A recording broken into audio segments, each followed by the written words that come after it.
Thank you, Sophie. So the transition is the answer. What's the question? Sophie, thank you very much for setting the guidelines to what is the government's expectations from the conference at the end of this month. We will have plenty of time to unpack some of these questions, and very grateful that you're staying with us for this first session, so you will have the opportunity to address Sophie any questions. But let us look, first of all, at the seminal event that Sophie mentioned at the beginning of her speech, which is the war in Ukraine. What are the prospects for a potential ceasefire or cessation of hostilities at the moment? And what does it tell us, or could tell us, about the energy situation in Europe? Well, we're joined by two very eminent experts, Professor Michael Clarke, who chaired this institute for many years and who is known to many of you for his views on the current war in Ukraine, and Dr. Sabadus, a great expert and a great supporter of the institute and a great expert on energy questions. Both of them will make some initial remarks, and then we'll open it up to what I hope will be a very vigorous discussion. Mike, over to you. Jonathan, thank you. Yeah, I'm here not in any sense as an energy expert, but as somebody who's been following the war in Ukraine and as a geopolitical specialist. And when people say, when will there be peace in Ukraine? I say, well, if you mean peace, then you're talking generationally, 2 or 3 generations, 60 years, 70 years, end of the century maybe. If you're talking about peace, because 2022 was an absolute watershed, there's no way back. There's no way back. So Europe is in a completely different geostrategic environment as a result of what happened in 2022. We can argue about what happened in 2014 and so on, but believe me, this is a generational issue of insecurity that will apply to Ukraine for 2 or 3 generations. What about a ceasefire? And in that respect, I thought I'd just offer 2 very simple questions. Where are we with the ceasefire prospects, and where are we with the war? With the ceasefire prospects, the idea that came out in the Riyadh meeting was that there should be a ceasefire on land, sea and air. The Ukrainians have gone in saying that we were very happy with the idea of a ceasefire, well, we're happy enough with a ceasefire at sea and in the air, although it's very hard to define a ceasefire in the air. But we could work with that, and they didn't offer a land ceasefire, but the Americans said, yeah, we want a land ceasefire. The Ukrainians said, fine, land, sea and air. So where are we with those 3 domains? At sea, the ceasefire was calculated to, what they came up with was actually more in Russia's interest than Ukraine's interest, because it would allow Russia to get some of its fertilizers more securely out of the Black Sea and its own grain. But they're not sanctioned. But the Russians required lots of lifting of sanctions, of other sanctions, in order to achieve that objective. They wanted changes in insurance. They wanted lifting of sanctions on insurance of ships. They wanted the ability to get their ships repaired in European yards. They asked for several things, whereas the Ukrainians have already got the western part of the Black Sea. They've already taken back control of it militarily, and they've got a safe route, safe enough for their ships to go in and out of the Odessa ports, Chornomorsk and Odessa. And the level of transits at the moment is about back to where it was pre-war level. The volumes are not the same because their production isn't the same, and the ports keep being attacked with missiles. But their ships are coming back and forth reasonably well. So the ceasefire in the Black Sea has not taken effect because Russian demands are still demands. In the air, the element of the air ceasefire that was agreed, and Putin said we will take immediate steps to implement this, it was that there would be a moratorium on long-range missile attacks on energy facilities. Right? That didn't stop artillery attacks on energy facilities, and energy facilities in Kherson, where the Russians are sitting on the other side of the river, have persisted. And the Russians claim that the Ukrainians have attacked many energy facilities. They never provide any evidence for this, and there isn't much independent evidence for it. But of course, it's not difficult to define damage that's done in artillery exchanges or drone exchanges as energy related. And so there has been an element of a moratorium on direct attacks on big energy facilities, but not indirect attacks on energy infrastructure. And again, the attack on the moratorium on energy facilities was much more in Russia's favour than Ukraine's, because the Russians were beginning to really hurt with Ukrainian attacks, drone attacks mainly, on their petroleum refining facilities, because they figured that they could do that without affecting the global supply of oil, but affect Russia's inability itself to produce enough petroleum for what they needed.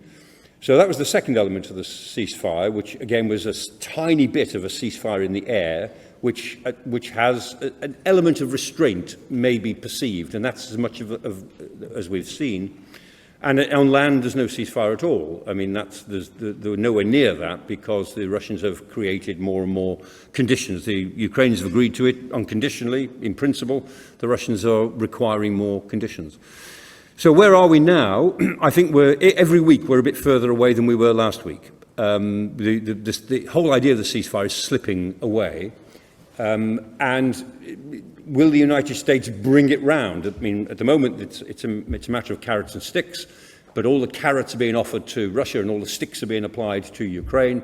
And, I mean, day after day after day, there is more evidence of this. So we see, at the moment, I mean, Ukraine was subject to tariffs in addition to the universal 10% tariff. They had 70% tariffs, plus the tariffs on steel that were already in existence, and no tariffs on Russia. None at all. And when Scott Bessent, the Treasury Secretary, was questioned about this, he said, we don't do any trade with Russia, which is a complete lie or a complete mistake. His own department reveals they do $3.5 billion a year, but no tariffs on Russia. So, I mean, again, the message to the Russians is that you are a special friend and we will give you what you need. You know, we will make it attractive to you to go in for a ceasefire. And of course, the Russians are past masters at playing this game. So whether the US will reverse its trend and start to become tough with the Russians, it's getting very, very late to do that. And we're into the spring, and a new Russian offensive is rumoured up in the north. And I think if that starts, then we can forget all about ceasefires for the rest of this year.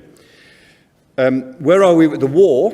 Again, land, sea and air. And again, it's not quite as depressing for the Ukrainians as might be thought. At sea, the Ukrainians have scored a strategic victory in clearing the western part of the Black Sea. I mean, the Russians have had to take their fleet out of Sevastopol, more or less, and move it to Novorossiysk, which is in Russia proper on the eastern seaboard, and they're building a new port in Abkhazia, which is, again, illegally occupied part of Georgia. So the Russians are not able to operate in the western part of the Black Sea, and so far the Ukrainians have been able to keep the western part of the Black Sea open. That's a considerable strategic advantage to them because it prevents them from being landlocked. In the air, the Ukrainians have gone through a third winter where they're being attacked, their energy infrastructure is being attacked, as well as their cities, and they've come through it. They're suffering there's about 1,000 drones a week being targeted by the Russians, drones and missiles, but mainly drones. So it's sort of 130, 150 in most attacks on average. Some are only 80, some are well over 150.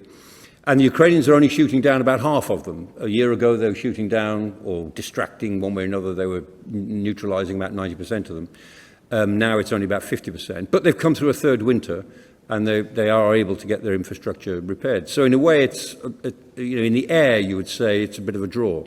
On land, the Ukrainians are still holding in the south. The places that the Russians really want, which are strategically important, Pokrovsk, Chasiv Yar, those are two pretty important places. Toretsk, the Russians have taken Toretsk, but not all of it. They're not in the coal mines in the north and some of the areas to the west of Toretsk, and the Ukrainians have mounted some quite effective counterattacks. So Russian advances have slowed right down in the last couple of months, and they've still got quite a lot of their best troops up in Kursk. The Ukrainians are holding on astonishingly to a tiny sliver of Kursk, and they've crossed the border further east in Belgorod, and so they're on the Russian side of the border in Belgorod. The fact that the Russians have kept some of their VDV forces, their airborne forces, and their Marines up there, would strengthen the view that they've got an offensive to launch in the Kharkiv direction towards Sumy and Kharkiv as the weather changes. And the weather will get dramatically better at the end of this month. The weather in Ukraine, as most of you I guess will know, is pretty predictable, and it will get dramatically drier and warmer by the end of April. And so the Ukrainians are expecting quite a big offensive in the north. They may be wrong about that, and we can't sort of, independently, we can't pin down whether it's going to happen or not. But it's certainly a possibility. So there is no chance in present circumstances, I think, of a ceasefire on the ground, unless there is a real geostrategic reversal in the relationship between President Trump and President Putin. So what does this mean? Simple point, the war goes on. The war will go on, I think, during the course of this year. I think President Putin will try to maneuver the White House into a situation where it blames the Europeans and the Ukrainians for the breakdown in any peace negotiations and any ceasefire. That will be partly based on the minerals deal and the impossible minerals deal which has now been put to the Ukrainians, an act of complete extortion in most views.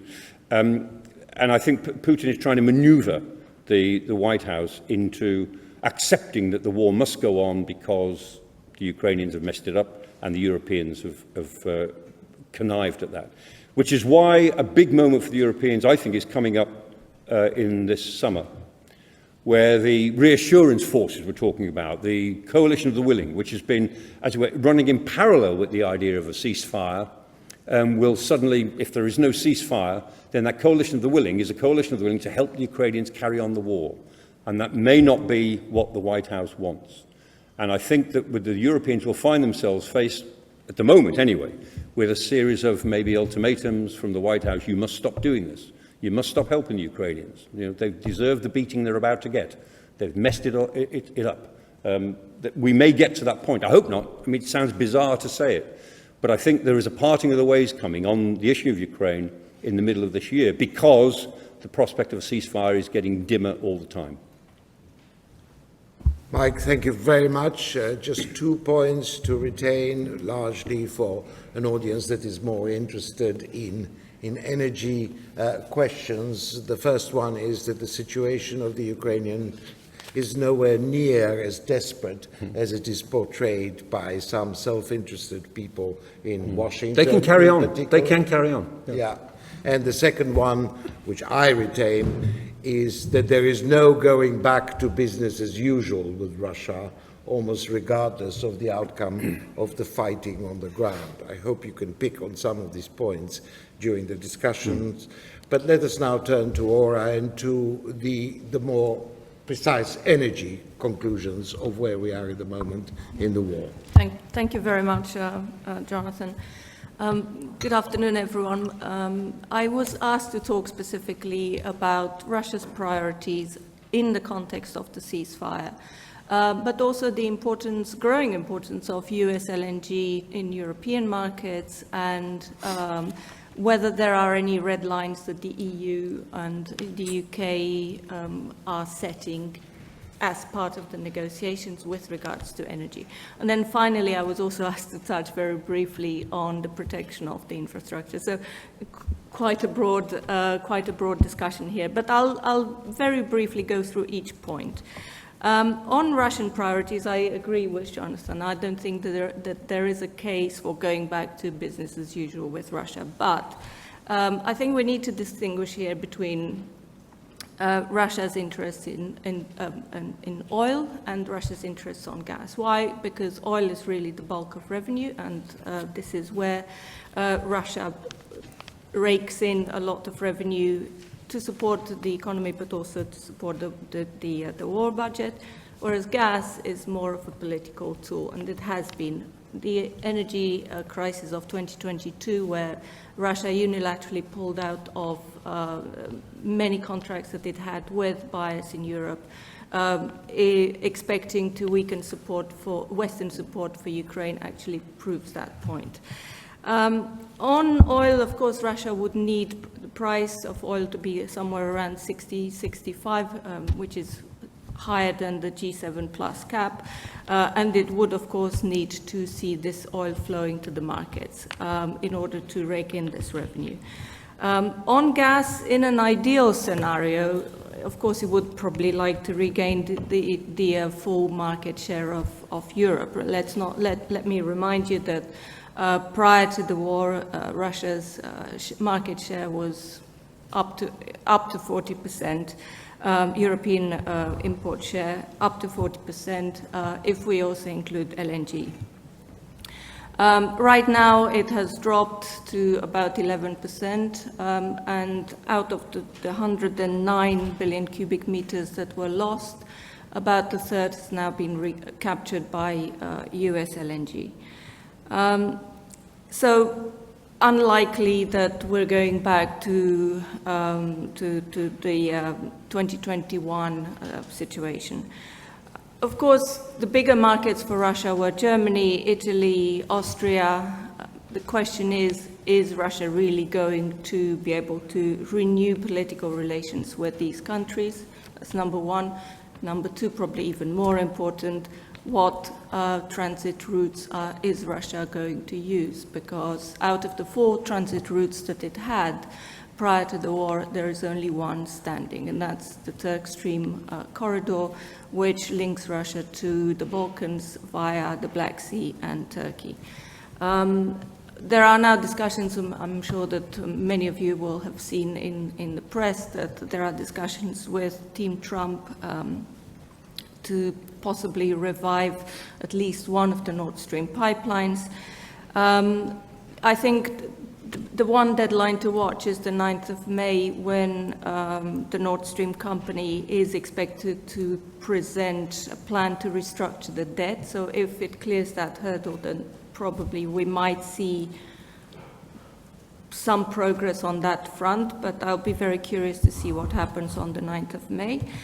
Then, of course, there is the Ukrainian transit route, the oldest of all 4. Ukraine refused to renew the contract, the transit agreement, which ended on the 1st of January this year. And recently we heard that one of the key installations on the Russian side in Kursk, the Sudzha border point, that the metering station was destroyed. It's very difficult for me to say how extensive this destruction was, how quickly it is, how quickly it can be repaired, but it certainly could delay the return of the Ukrainian transit if indeed it is considered and on the discussion table.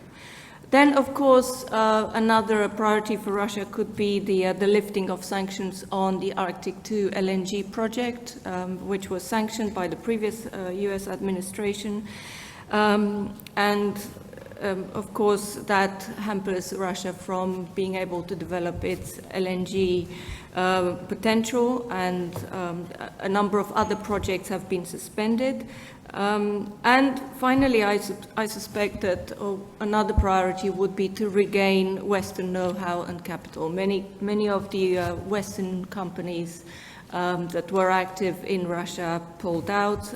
There were numerous arbitration cases, and it will be really a big question whether these companies will indeed want to return to the Russian market, bearing in mind that they will not return for a year or 2 years, but probably for a longer period of time. And there is uncertainty about the future US administration with regards to relations with Russia. In terms of the importance of US LNG to Europe, as I said, US LNG production, US LNG exports are really capturing market share in Europe.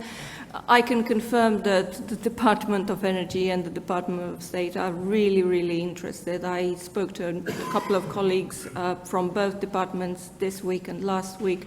They are really trying to attend any conference in Europe they can find to present their case for LNG. And I heard that recently they were even in Zagreb trying to present the case for more US LNG. So really they are pushing this. But from my point of view, and especially with the transatlantic relationship now sort of drifting apart, I'm beginning to wonder whether the US LNG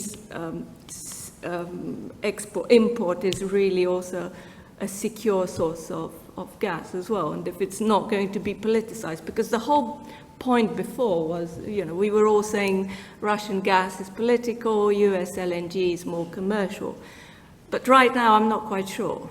And I think Europe will be between a rock and a hard place. But we'll see. In terms of red lines on energy, and what sort of red lines the UK and the EU will take on that. Well, first of all, let me clear the fact that the UK has banned LNG, Russian LNG, and pipeline gas was absolutely minor, so no impact there. But for Europe, of course, it's important, and in 2022, the EU set a deadline for the Russian fossil fuel import phase-out of 2027, and the current commissioner said or hinted at the possibility of bringing this deadline forward. But so far, even though he was supposed to provide the roadmap at the beginning of this year, it's still delayed. It's been delayed 2 or 3 times, so we're still waiting to see that roadmap. I suppose that if the EU were to accept or to admit Russian gas flowing back into Europe, would be probably in a scenario where it would be seen as war-related compensation for Ukraine, where Ukraine could take a certain share of the revenue, and that the Russian gas would be limited both in terms of volume and in terms of supply. But right now, really, we see lots of measures being taken by companies to divest. Even Moldova, which was the most reliant country in Europe on Russian gas, this week decided to amend the legislation to withdraw the license for the Moldova Gas, which is the company majority owned by Gazprom. And Transnistria also, which was receiving Russian gas, is now no longer receiving it as part of a long-term contract, but as part of a different arrangement involving gas bought on European markets. So, things that no one would have expected 3 or 4 years ago are happening right now. In terms of protection of the infrastructure, this is a very difficult one, because obviously the European electricity and gas infrastructure is so vast and so complex that it's very, very difficult to protect every piece of infrastructure. And I remember after the Nord Stream pipelines were sabotaged, I spoke to an engineer from a gas grid operator, and I asked what could be done to protect these pipelines, and he very candidly said to me, well, these pipelines were not built with military attacks in mind. Yeah. No one ever thought about this, but it's a new reality, and I think the definition of energy security needs to take that in consideration. We need to think of another definition for the energy security. But nevertheless, there are still some interesting initiatives, such as the Baltic Sentry, undertaken under the NATO umbrella to defend critical undersea infrastructure in the Baltics. There are many electricity, telecommunication cables, pipelines that need to be defended. And when the Baltic countries disconnected from the Russian grid at the beginning of this year and connected to the European grid, there were military patrols there on the ground protecting the infrastructure. Unfortunately, the Black Sea, even though there is a war there, it doesn't benefit from the same level of protection. Recently, a drilling platform just entered the straits and is now working in Romania's offshore section, drilling for gas. But it's really very, very close to the war theater, and I don't know. I hope that they have all the protection in place. And finally, I would also like to point out to an example that was highlighted to me by the Finnish National Emergency Supply Agency. Somehow they tracked me down because I work a lot on Ukraine, and they wanted to talk to me. They wanted to understand how Ukraine has become so resilient, even though their infrastructure is constantly attacked. They wanted to understand what is the key to remain resilient and to be able to keep the lights on. And I suppose one of the factors is the fact that Ukraine has been able to secure spare equipment, and they also mentioned the fact that this Finnish National Emergency Supply Agency is very much focusing on creating stockpiles of different types of equipment to be used in case of emergency. I'm sure the UK and other European countries are looking into similar projects. I've noticed someone here from the National Preparedness Association. So I suppose that the UK is also well prepared in that respect. I would stop here, but happy to take questions. Excellent. Thank you very much, and thank you for discussing also this rather obscure subject of the US-Russian cooperation over the Nord Stream. I must admit, I sort of introduced into this through the bankruptcy proceedings in Switzerland. Indeed. And they're quite revealing, because the company claims protection from bankruptcy and insolvency with the argument that they've got some very important backers from the United States which could revive the company. So you're absolutely right. We should wait for the early May to find out what it is. Right. We are now in the questions and answer sessions, and we are willing to take questions from to all the panelists. May I just say that both the presentations and the questions and answers are on the record, and can I ask you to wait for one of my colleagues to bring the microphone to you and to introduce yourself very briefly and to try to weave in a question while you speak. I think the lady here on the second row was first, if I may. Yes. Hi, thank you very much. This is fascinating. My name is Dominique Levy. I'm a member of the board of directors of Leonardo SPA. And I naturally take an interest in the subject. I'm curious that you guys got near, but didn't really get into the idea of cybersecurity as a factor here. When you consider this network and its increasing sort of complexity and scale as maybe a complex adaptive system, right, where you can have something like Heathrow taken out because there's a fire at a substation, right, and the amount of damage that can happen through these attacks maybe nobody ever thought of, that might not even be attacks, but we don't know. So the question is, this is clearly a new environment. How are you thinking about it and addressing it from that perspective, from the cybersecurity perspective and from the network perspective? Okay, there's of course always a number of issues that relate to this one. I wonder, Sophie, can you say something about your department? Are they looking at the cyber question as one of the questions that relate to the vulnerability of supply networks?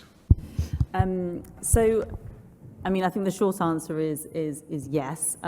It's certainly dwelling outside of my area of expertise, and I suppose focusing on the international element, I just note that there are lots of different forums, including with NATO, that we work with a collection of countries, especially across Europe, thinking about the protection of subsea infrastructure, and that includes both electricity and fibre cabling. So it's something that we look at a lot. It's something that we're keen to collaborate more on. I think your point, Aura, was very correct that when these things were designed, they were not designed with a view to needing to protect against sabotage. But it's not an area I can give any great more detail on. Thanks. Although Aura did mention, to be fair, that these networks have a vulnerability. I'm always puzzled why they never thought that pipelines could be vulnerable to attacks. It's just the same with cables, undersea cables, but we seem to be learning it the hard way. Gentleman over here. Julian Nettlewell, Battlespace. Sophie, I'm quite surprised that you missed out in a conference on energy security the UK's refusal to give permission for Jackdaw, Cormorant and Buchan, and the closure of the Grangemouth refinery and the closure of the Forties pipeline, which is the opposite to energy security. I mean, it is, in my mind, complete madness that Ed Miliband has been allowed to put green before security. Why can't the North Sea take up the slack that the Russians have left? I mean, it is complete madness, with all due respect. Okay, madness or not, some of the questions of madness should apply to politicians rather than to Sophie. But Sophie, that goes back to the point you said right at the beginning, that tackling energy security from your perspective comes through the prism of energy transition. But do you acknowledge that actually these arguments are being made in precisely the reverse way, not only in the UK, but in Germany, for instance, and in other countries? We hosted yesterday the Hungarian foreign minister here, who openly said that a lot of this discussion about energy transition is a bit of a joke. The result of energy security for Germany has been to import coal from Poland and burn it in their power stations. So it's going in the opposite direction from what you're saying, and that the two concepts do not coincide. I mean, I think, the broader point is energy security is such a massive subject and transcends across so many different supply chains and different sectors that it's difficult to kind of capture it all in one go. And I think that, in a way, is sort of the theme that we're getting at, is that it's such a holistic idea now that you sort of need to look across different sectors. I mean, I suppose I majored on the power sector, and that's, where a lot of our ambition is invested. And it's also the kind of the story which we share most commonly internationally, and that other countries are eager to discuss and learn from us. I mean, I'm not going to get into the particulars of Grangemouth, not least because I don't know them well enough. But I mean, I guess I'd mention that, as part of the summit, we want to tackle oil and gas as well, recognizing that is still a key issue with respect to energy security. But, there are so many other considerations that go into the decisions on Grangemouth and, in terms of state intervention, of competitiveness of, so I'll leave that one and, yes, move on to the next question. I mean,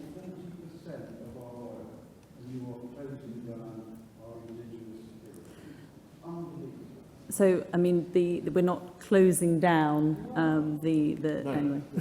Yeah, sorry, go ahead, Sophie. Well, the policy is to issue no new licenses. It's not to close down the North Sea. Acknowledge, I think everyone will acknowledge that there is an inherent tension there, but this is the government policy at the moment, and I'm sure that this is exactly the point that will be discussed at the conference at the end of the year.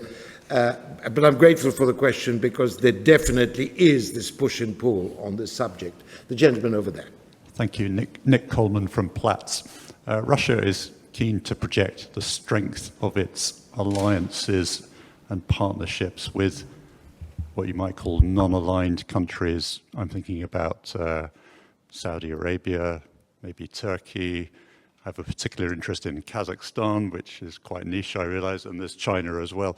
How successful and what is the substance of those relationships in the light of all of this pressure on Ukraine. I noticed that, Russia has just nodded through an agreement with OPEC plus oil producers to increase oil production, which would actually lower the oil price, which might seem rather against Russia's own interests. But although it was only 500,000 barrels in this particular case. But you're right, absolutely. Yeah. Mike. Yeah, and no, you're absolutely right. That from the pariah status that Russia was accorded in February 2022, first of all, the Russians, as it were, defied that status, and they found that as the war has gone on and as the pendulum has swung militarily, and the pendulum swung militarily from about the summer of 2023, when the Ukrainians found that they couldn't easily retake territory. They'd retaken some in some quite big swathes in Kharkiv and then in Kherson in the autumn of 22, but then they couldn't build on that for all sorts of reasons that we could talk about. From then on, the rest of the world figured that the Russians had proved that they would do whatever it takes, that they would not be pushed back, and that Putin would pay any price to keep going. And I think that was a fairly fundamental perception shift which occurred in 2023, and we're living with it still. And not everything has gone Russia's way, but things have continued to go in the direction of an acceptance that Russia will end up with a fair chunk of Ukraine's 20% of territory that it currently thinks are annexed by Russia, just declared to be annexed. And that if it doesn't end up with all of those oblasts, it will end up with a fair, 2/3 or 3/4 of most of them.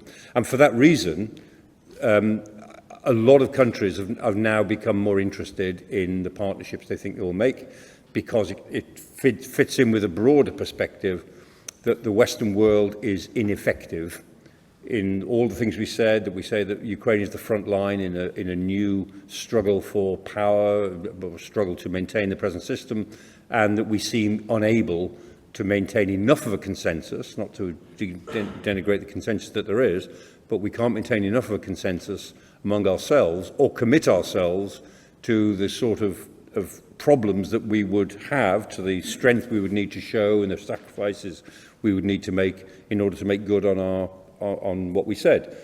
So Russia still, to my mind, doesn't have all that much to offer other than military support and the support of what used to be its PMCs, but now it's various special forces and the Africa Corps, as it astonishingly has called it, which operates across Africa. It has that, and it has energy. It doesn't have very much more to offer, but the fundamental perception that the West is in retreat, in quite fast retreat, and that Russia, China, and what Anne Applebaum calls autocracy Inc.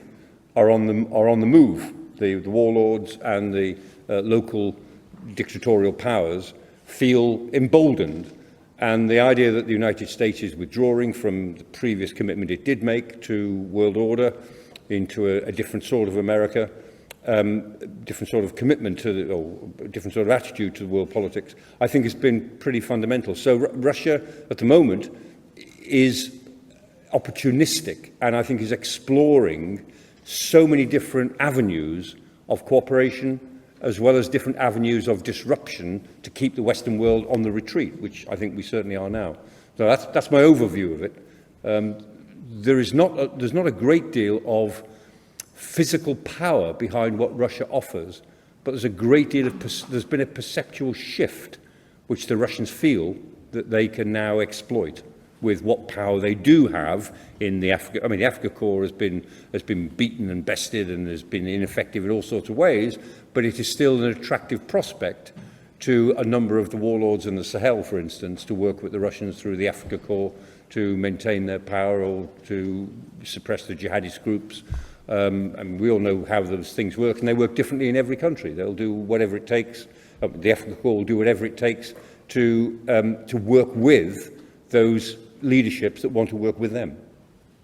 So we started handling this crisis saying that we will make sure that aggression doesn't pay. Would we? Have we succeeded in making that case?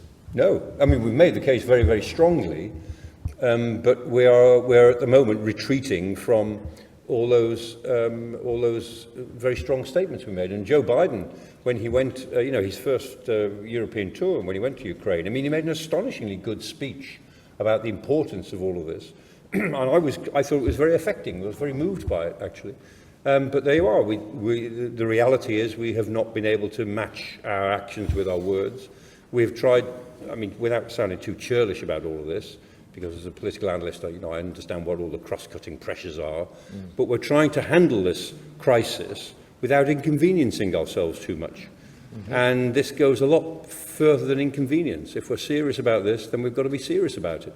And so now we're looking at ways of explaining a historic betrayal of Ukraine and a historic betrayal of our own apparent principles, that we're working out ways of living with a betrayal of Ukraine, which we'll see how big it is, the betrayal, and working with a Russia which is assertive and confident and thinks that at least for the foreseeable future, for at least the next presidential term, it can establish a real economic partnership with the United States.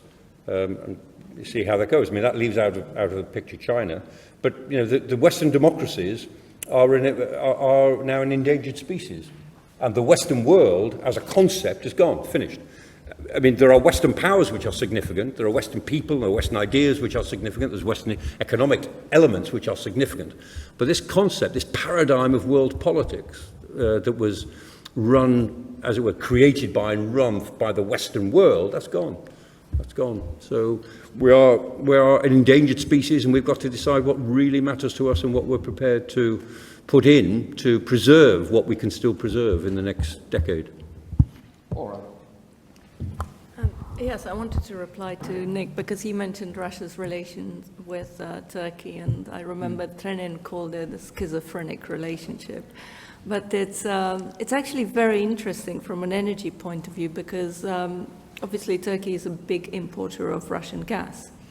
And up until a few years ago, it was really finding it very tough to negotiate prices, to negotiate certain conditions that were more favorable towards Turkey. And on a couple of occasions, Russia did cut the gas to Turkey. But right now, Russia depends on Turkey. It's the last corridor for gas to sell this gas to Europe. And as you no doubt know, Nick has also been using it to whitewash some of the oil products and to sell them to different markets. But it will be very interesting going forward because Russia has two contracts, long-term contracts with Turkey that expire this year and next year, at the end of this year and next year for gas, so two big contracts. And it will also be interesting to see how Turkey will be playing along, considering that it is fully aware of the fact that Russia needs Turkey to sell this gas. It's the remaining corridor, as I said, for gas. So it's certainly a relationship to watch going forward, particularly on energy. Thank you. The gentleman over here. James Willis, Medical Officer, British Army, and my question is also for Professor Clarke. As someone with a stake in the game but no say in it, I'm interested in the coalition of the willing, and in what format you eventually see that taking place, and whether the British Army and other European armies, given cuts and other restraints that have taken place over the last few decades, whether it can actually be effective. Sorry, if I understand that, I didn't catch all that. The reality of the coalition of the willing is really, And the deployment of the coalition of the willing, which you seem to suggest could come in two formats. I mean, the beginning of the discussion was about sort of trying to reassure Ukraine after an imposed ceasefire. You seem to suggest in your presentation that you could go a bit further and act as a sort of supplanting American support should that cease to exist. Yeah, either of those, and a third one. I mean, it started off as an idea of well, we can't see where these ceasefire talks are going, but as and when they become clear, we, the Europeans, particularly Britain and France, want to show that we haven't sat back and done nothing. We've put together some outline plans so that, I mean, I think the argument was going to be, look, Mr. Trump, we agree with your ceasefire motive. Now that you've got some sort of ceasefire in place, we can help, but we need your backing. But it won't work without without our action, and our action won't work without your backing. And I think, quite rightly, Britain and France were trying to put together this force, which would, as it were, give the choice to, or put the White House under, put the question to the White House. If you want this ceasefire to work, we can help it work, and you've got to help us help it work. That was one purpose. But then, if the ceasefire is not going to work, the planning is not superfluous, because we might then be planning for a reassurance force, whatever that might mean. In Ukraine, it might be a long way away from the front lines, but it will be a force which would act as a kind of, not a tripwire, but a kind of deterrent. That's a second possibility. And a third possibility is that if some European countries, it wouldn't be all 30 European members of NATO, but if the northern group of NATO countries were determined to carry on helping Ukraine, if Ukraine just feels it has to keep on fighting, then the sort of planning that's been done might have an effect in providing physical support. Now, I suspect that we would not be talking about a group of 20,000 troops on the ground, so much as some sort of air policing mission, which is plausible. I mean, all these things are dangerous, but that's the territory we're in now. But some sort of air policing mission might make sense, and certainly some naval mission in the Black Sea, if it were able to operate in the Black Sea, if it could get through the 1936 Montreux Convention and have ships go through the Bosphorus. That would be a big issue. But nevertheless, even from the air, it might be possible to help operate a no-fly zone in the Black Sea, which affected Russian naval movements. So those things are possible. I'm not sort of contemptuous of this planning, this coalition of the willing. 30 odd states. And until they've got some sense of what the mission might be, there's only a certain amount of planning they can do. And the whole thing has stalled at the moment, as far as I know, because we just don't know what the mission might look like. But I think we're going to find out quite soon, because this ceasefire will either be a rabbit that is pulled out of the hat, and I wouldn't rule that out. We can't rule anything out at the moment. But if it isn't a rabbit out of the hat, then within a month, I think a month from now, we can say, well, there won't be a ceasefire. Ukraine will carry on. The war will carry on. The Russians have launched an offensive, and we'll take it from there. Mary Dejevsky. Thank you very much. Mary Dejevsky. I write a column for The Independent. I've got one question for Sophie Westlake and one for Michael Clarke. I'll start with Michael Clarke because really it's a continuation of what we've just been talking about. My understanding is that this coalition of the willing, or reassurance force, was being planned essentially as something that would happen after a ceasefire had been agreed, and that a lot of the people involved were wanting an American backstop, but also that the idea of deploying such an operation before there was any sort of ceasefire, which is basically, as I understand it, what you're talking about, that would be a point beyond which a lot of the potential participants would simply say no. So, I mean, that's that question. To Sophie Westlake, I'm sorry if, to everybody here who probably knows this, but could you explain what this unit actually is, when it was set up, who actually staffs it, and what sort of status it has in government? I mean, is it a quango? Is it an interministerial thing? What sort of a thing is it? Very good questions. Thank you so much. Mike, you want to finish on the argument of the force? Yeah, just very briefly. No, you're absolutely right. I mean, the idea of this force came as something that would happen after a ceasefire was agreed. And if a ceasefire is not agreed, then if the force does anything, then it will be, by definition, in the absence. It's not a question before a ceasefire, but in the absence of a ceasefire. And again, you're absolutely right. I mean, 30-odd states. I mean, the government's very coy about how many states are in it, because a lot of states are in it because they say, look, we're interested, we'll think about it, we'll consider what we might do, if you can tell us what the mission might be, and so we go around in some circles, which is where we are at the moment. But again, I'm sure you're absolutely right. If it came down to some sort of European military presence inside Ukraine for some purpose, whatever it might be, while the war was going on, then there's no way that 30 states would be involved in that. I mean, they might offer some moral support to it, and some would offer distant support, and which is what's being offered, and there'd be intelligence support and so on. But it would come down to a small number of states, let's guess, maybe half a dozen, who will be prepared to take a major role and put their forces in harm's way. And again, I go back to what I said. If it were to happen, it will be dangerous, no question. It will be dangerous, and that's the territory that we're in now. Thank you. Sophie, tell us about your outfit. No, thank you for the easy question. Delighted to tell you about our team. No, I mean, essentially, it's a team that straddles both departments, with staffed by civil servants from both departments reporting to both ministers. Previously, there used to be an international energy team in the Foreign Office, as well as an international team in the Department of Energy. So this is quite an efficient way of combining those interests. It's not the only example of joint teams across Whitehall. Thanks. Isabel Hilton. Thank you very much. Isabel Hilton, Associate Fellow here at RUSI. I also have a North Sea question, but it's a slightly different one, possibly for Sophie and Michael.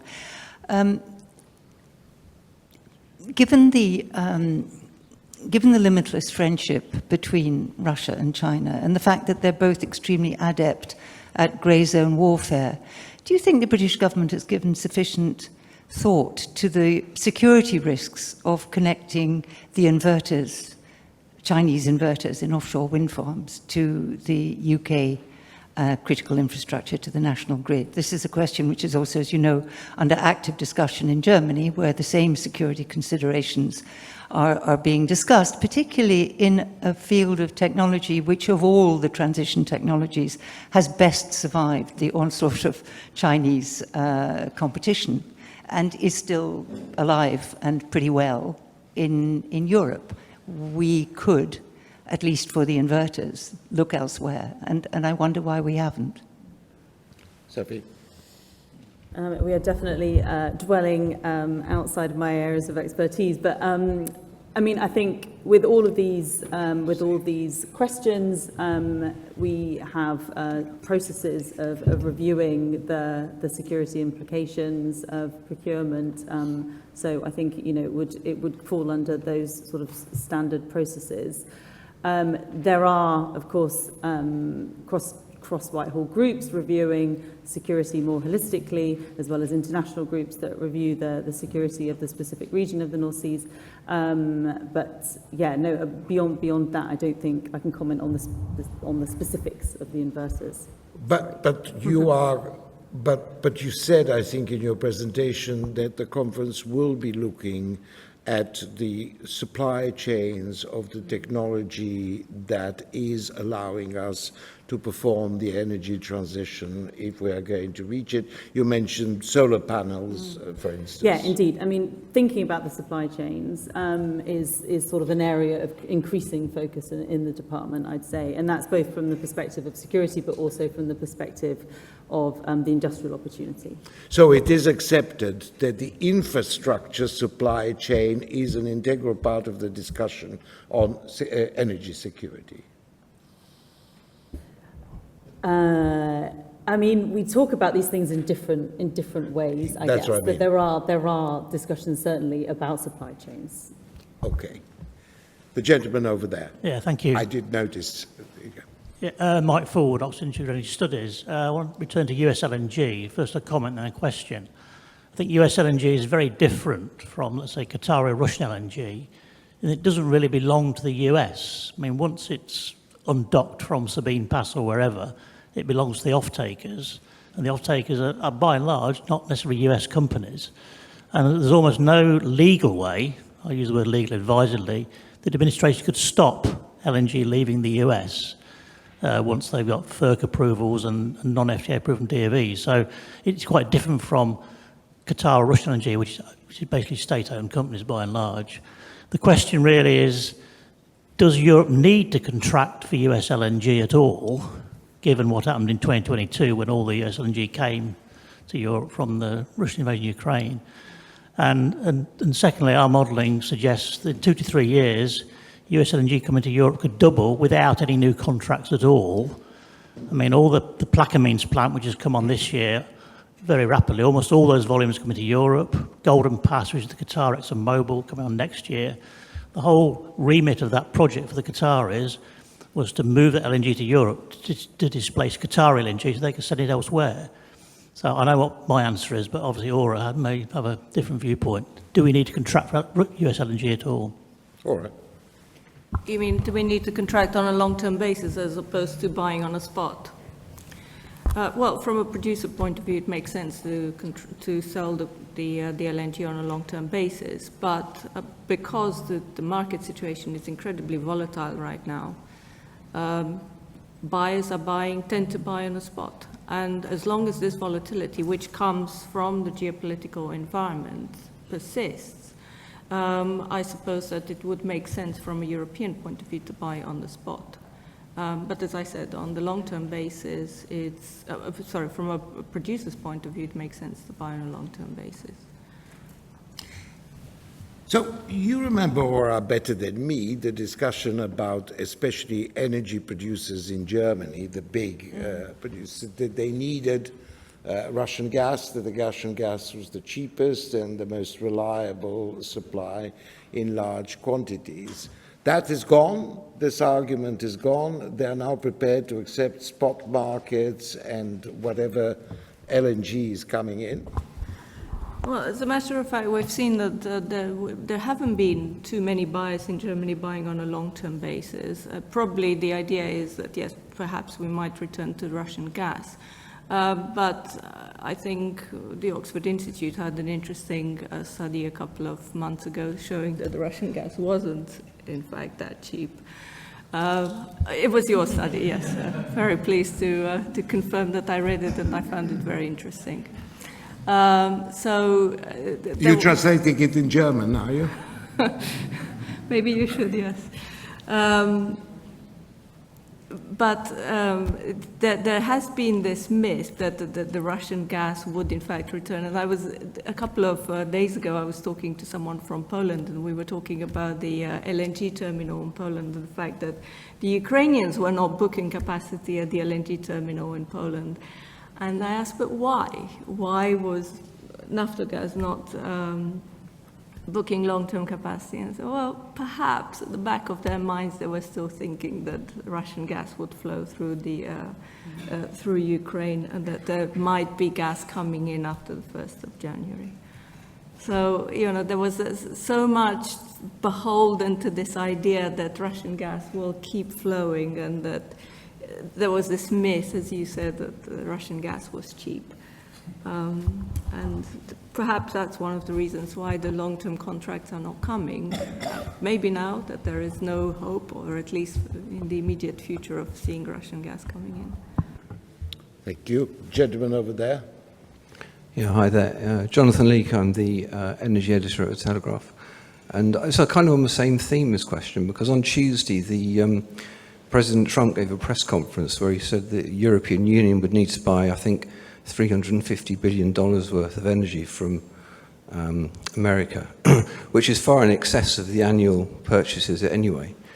But as I understand it, and there are rumours to this effect going through the UK government and industry, oil industry, but they've made the same condition towards the British delegation at the moment. So I wondered what you would think of the wisdom of the EU and UK committing themselves to a long-term future purchase of LNG and oil from America.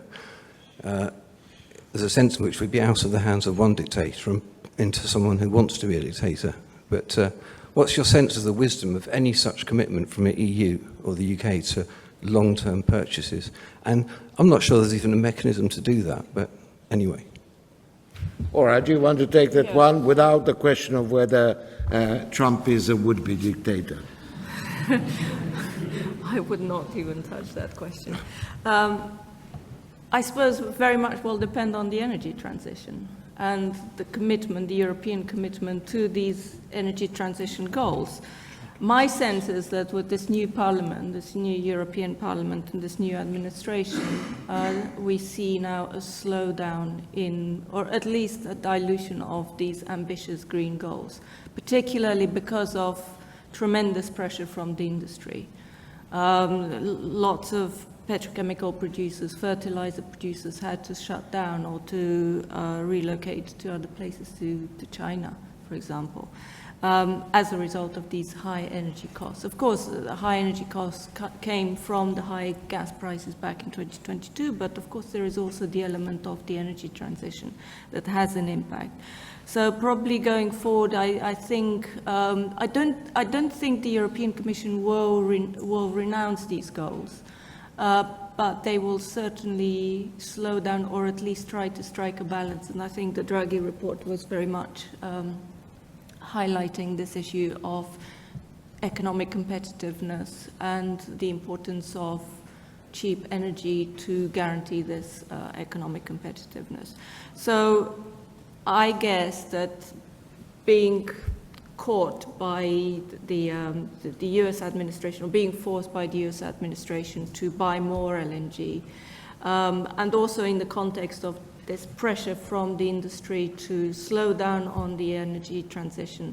I think the European Union will probably admit to the fact that gas will remain here, at least in the midterm. But would also assume that American suppliers are inherently unreliable. No, I don't think that the American suppliers are unreliable. I think the overall politics and the overall relationship, I mean, of course, the LNG, the US LNG is a flexible source of gas, as you were saying. The fact that there is no destination clause in the contract essentially allows everyone to become a trader of this gas. But it's the overarching policy that will matter at the end of the day. And as we see, you know, with the tariff policy introduced by the Trump administration, it hits in collateral ways different countries and different consumers. So that's what I'm worried about, not necessarily the producers, but more the politics of it. Exactly. Yeah, indeed. The lady over there.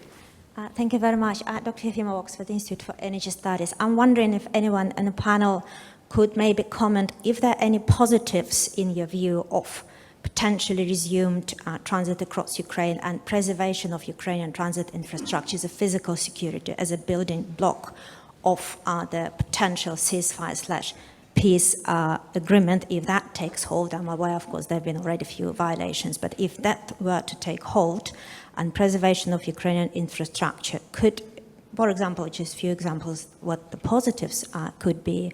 It would ensure that Ukrainian infrastructure is secure, but that's because it's not just transit, but it also for domestic supply, and they're indivisible, both of those. And also from European point of view, of course, the dependence was about 35%, 40%, depending how you count. Now it's less than 15%, so from short percentage, small volume of Russian gas, what 14 BCM, which did travel across Ukraine until January, it's quite insignificant in those numbers. And again, one could construct an argument that energy security of the EU is not endangered, but having this fairly small share, because even if those volumes are lost, it's fairly easily replaceable at much lower price than it was the case in 2022. And it's also something in which the United States and the EU could work constructively in terms of this ceasefire. So can this be a component in a way that could bring everyone in together? Just the views from the panel, whoever feels like commenting. Thank you. Okay, so the question is, Mike, I wonder if you could say, is the idea that if Ukraine remains a transit country for Russian energy products, that in a way gives it an element of security, of self-standing in Europe, and it doesn't endanger the rest of Europe because the quantities are not critical So could we see the Ukraine continuing to be a conduit for Russian energy exports up to a certain amount, and therefore empower Ukraine rather than appear to be giving up Ukraine to a Russian sphere of influence? Yeah, no, I think there's an element of plausibility in that, because it would be a way of making Ukraine useful both to its other European partners and to Russia. But against that, you've got to set ultimate Russian objectives in Ukraine, which is that to reabsorb the whole country. And there's no mystery about that. You can go back to President Putin's famous essay in 2021 on the nature of Ukrainian sovereignty and nationality, almost any of the speeches that he's made and so on. There's no mystery about the fact that the present Russian leadership intends to absorb Ukraine at some point, sooner rather than later. So I think sooner rather than later, but maybe later. I mean, maybe in 10 years' time, maybe in 15 years' time, maybe in 2 years' time. So a transit arrangement for Ukraine might be part of a package which would build in some short-term reassurance. I could think of ways in which that could be quite inventive, but I don't see anything in that idea which would fundamentally change current Russian objectives for the future of Ukraine. Indeed, and the proof is in the history of this, because it didn't prevent Mr. Putin from doing what he did in February 2022. Ora. I think the only scenario where Russian gas could flow through Ukraine would be in a scenario where part of the revenue would go to Ukraine as war-related compensation. In terms of guaranteeing protection to the Ukrainian infrastructure, I remind you that in 2019, the idea behind renewing the transit contract with Ukraine for 5 years was precisely to give guarantees of security for the Ukrainian transmission system. That was one of the main reasons why the Ukrainians wanted to continue this transit, because of guaranteeing security and also to keep Ukraine as a relevant country to Europe, because there was still a lot of gas going through Ukraine. But right now we see that the infrastructure has been hit, both in terms of production facilities, in terms of storage, pipelines. Of course, the Ukrainian transit grid is vast. It's very big. The gas can be rerouted, but it was not spared. In conclusion, as I said, I think the only way is to guarantee a limited amount of gas transiting Ukraine under strict European supervision, and ensuring that part of this revenue, not just the transit revenue, but also part of the Russian revenue, goes to Ukraine to cover partially war-related damages. Excellent. I hope that the panelists will indulge me. I can only take 2 further questions, sadly. I hope you'll be able to speak to the panelists during the coffee break. Let me ask the 2 questions to put their questions very quickly in succession. The lady over there. Hi, this is Rebecca Conan from Upstream Online. I had a question for all the panelists, first of which was, last year we saw a flurry of sabotage attacks across the Baltics. I'm wondering what your view is on the level of those attacks going forward. Are they behind us? Do we expect to see more on energy infrastructure? And then my second question is to understand which geographies and types of energy assets governments should be stepping up physical protection over. Some very easy questions towards the end. And the lady over there is the last one. Thanks. I do have a question. I did also just want to quickly come back on something a gentleman at the front said earlier about Jackdaw and Rosebank. We do actually export like 80% of stuff that comes out of the North Sea. So from an energy security perspective, it's not necessarily an answer. I think that was actually in a RUSI briefing recently as well. My question is for Ora. On the 2027 phase out of the purchase of Russian LNG that you mentioned within the EU, I just wondered if you could explain a little bit more about whether you expect those plans will include just finding new supply, or if it's actually about reducing the overall amount of consumption of LNG in Europe. All right, you want to take those questions first, and then I'll pass on for last remarks from Mike and from Sophie here. Okay, well, the 2027 deadline is actually for the phase out of Russian fossil fuels, fossil fuel imports. Of course, the Repower EU, which is the bigger package that includes this proviso, has different other conditions there, the increase in renewable capacity, etc. So I'm not quite sure why you refer to increase in LNG as a result of the phase out of the fossil fuels. Is that what you had in mind, or of the Russian fossil fuel imports, or why exactly did you refer to the LNG? I thought when you said earlier, you said energy, I didn't realize it was over with fossil fuels. But the question still stands, I guess, is it like a replacement, or is it about complete phase down? Well, that is about Russian fossil fuels, right? So Russian fossil fuel gas, in particular, because this is the source that wasn't sanctioned at all from a pipeline gas that wasn't sanctioned from a European point of view.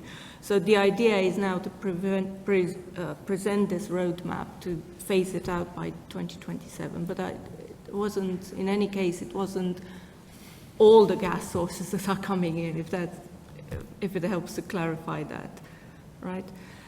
In terms of cyber security? Well, in general, in terms of the Baltic attacks, the physical security, the cables, and everything else. I wish I could answer that question, but you have to be in the minds of the people, of the perpetrators. But you're absolutely right. There has been a number of attacks, particularly in the run-up to the decoupling of the Baltic countries from the Russian grid, and a number of electricity cables were severed, were cut. Of course, there was a pipeline that was also affected 2 years ago, and right now it's in operation. As I said, the Baltic benefits from this Baltic Sentry under the NATO umbrella. They certainly have stepped up patrols. I'm sure RUSI people would be able to give you a lot more information on this than I would. But I have concerns about other pieces of infrastructure, not just the Baltic, in the Baltic Sea. I mentioned the Black Sea, but also onshore infrastructure, also production facilities in the North Sea. The Norwegian infrastructure would be very vulnerable. The UK infrastructure would be vulnerable. And of course, cyber attacks. I'm not a cyber expert, but occasionally I do look at some of the reports, and I noticed that 2 years ago there was a really vicious attack against the Danish electricity infrastructure, where a number of power plants were taken offline. And the energy sector, I think it's in the top 5 targets for cyber attacks in the world. So it's very vulnerable. Certainly governments need to step up, but it's not just down to governments, it's also down to individual operators of facilities who have to be very careful in terms of battening down the hatches and protecting this infrastructure. Indeed, and the American electricity grid came under attack And many pipelines, times. yes. Mike, last points on the question of infrastructure vulnerability, what happened in the Baltics. Yeah, I mean, very simply, we don't know if attacks will increase, but we do know that our potential adversaries have spent a lot of time recceing them and mapping. We know that they hang around the pipeline routes, and we've got a lot more information about that now. So we've got to expect an uptick in the frequency of attacks, because our potential adversaries know a lot more about our pipelines and cables than they did 2 or 3 years ago. I mean, I remember in 2016, I think it was, Stu Peach, when he was the Chief of Defence Staff, said in this hall here in the annual lecture that we've got to take our pipelines much more seriously as a matter of national security. And we are doing, the Western world is, the Western countries in Europe are, taking a more muscular approach it's very difficult legally to seize ships that you think may be dragging their anchors, but most people would say, well, let's be more muscular about it. Let's seize them, and then we can argue about the legality of it for the next 5 or 10 years. At least they don't have the ship. You know, at least the ship will be stuck in some port while we argue about it legally. All sorts of things we can do. There's a very good line of development now through AI. I mean, there are 6,000 ships at sea at any given moment of the day. With AI, they can be tracked now much, much more carefully. So where do they come from, where are they going, what is their cargo, what were their movements, where do they stop, where do they go in circles. It's possible to identify now much more carefully which are the suspect ships. And many of this, you know, the so-called grey fleets, it's somewhere between 400 and 1,400 ships, because some of them are grey fleet ships all the time and others are grey fleet ships some of the time. So it's important to get to grips with this, but I think the Western allies are now doing that, certainly in Europe, and I suspect an uptick in the nature of this competition, if you like. So I would expect in the next couple of years more attacks on pipelines, and I would expect bigger reactions, more muscular reactions within the framework of international law insofar as that is possible from the Western allies. Thank you. Sophie, what are your priorities? Yeah, I mean, I was just going to briefly mention with respect to the question that we do actually do quite a lot of work with the Baltic states on protecting subsea infrastructure. We've actually been running a project since 2022 with Lithuania, Latvia and Estonia, which is designed to enhance resilience against state threats in the region. And we were host of the 3 Baltic countries as well as others at the Regional Energy Resilience Forum in March this year as well. And we're working with the Estonians in particular, who've been spearheading this Memorandum of Understanding on the protection of the shared subsea infrastructure, which was announced at the NATO Baltic Sea Allies Summit in January. So that is an area we're prioritising and a real focus on, especially for the Baltic region. Thanks. Excellent. I mean, you wouldn't expect me to try to summarize it. Apologies for those who have not been able to ask a question. I hope you have plenty of opportunities later on. But I think there's certain themes that have emerged. I think all panelists have agreed that it is almost impossible to go back to 2022 before the latest invasion of Ukraine, that it has fundamentally changed the supply routes in Europe in energy terms. There are big question marks about the return of Russian energy products to European markets, but I think most of the panelists would have very serious doubts about this coming back in large quantities. And sadly, there are still very serious doubts about any peace in Ukraine, let alone a ceasefire.